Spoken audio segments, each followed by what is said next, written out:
جن خواتین پہ قربانی واجب ہے، قربانی کس پہ واجب ہوتی ہے؟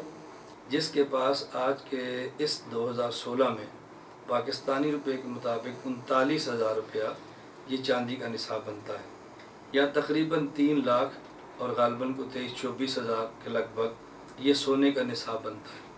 تو اصل تو یہ ہے کہ آدمی حالت کو دیکھ کے چاندی کے نصاب کے میں سے اپنی قربانی دے، کیا فرق پڑتا ہے؟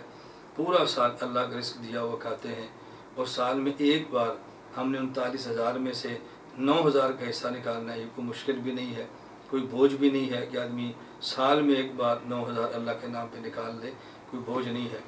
لیکن اگر سونے کا نصاب دیکھتے ہوئے قربانی دینا چاہیں تب بھی حرج نہیں، گنجائش دونوں کی موجود ہے، لیکن بہتر یہی ہے کہ آدمی چاندی کے نصاب سے زکوٰۃ نکالے اور عبد اور غلام ہونے کا مظاہرہ کرے۔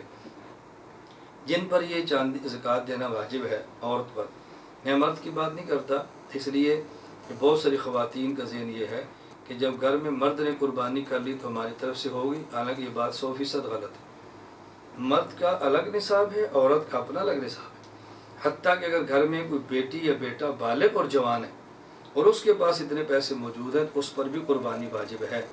یہ میں اس لیے کہتا ہوں، ہمارے ہاں بعض بیٹیاں ہیں کہ جن کے پاس زیور ہوتا ہے، شادی نہیں ہوتی لیکن ماں باپ نے ان کو انگوٹھی، یہ کوئی نہ کوئی چین ایسا دیا ہوتا ہے کہ جس کے ذریعے اس بیٹی پر قربانی واجب ہوتی ہے، اور قربانی وہ نہیں دیتی۔ قربانی کرنی چاہیے، جس کے پاس 39,000 روپیہ موجود ہے وہ قربانی کرے۔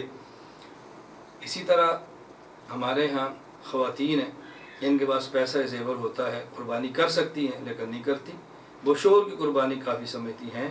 اچھی طرح مسئلہ ذہن نشین فرما دیں، شوہر پر قربانی الگ واجب ہے، بیٹا بالغ ہو، نصاب کا مالک ہو، قربانی الگ واجب ہے، بیٹی بالغ ہو، نصاب کی مالک ہو، قربانی الگ واجب ہے، بیوی نصاب کی مالک ہو اور بیوی پر قربانی الگ واجب ہے۔ اس کا بہت زیادہ اہتمام کریں، تو جس پر قربانی واجب ہے وہ قربانی ادا کرے۔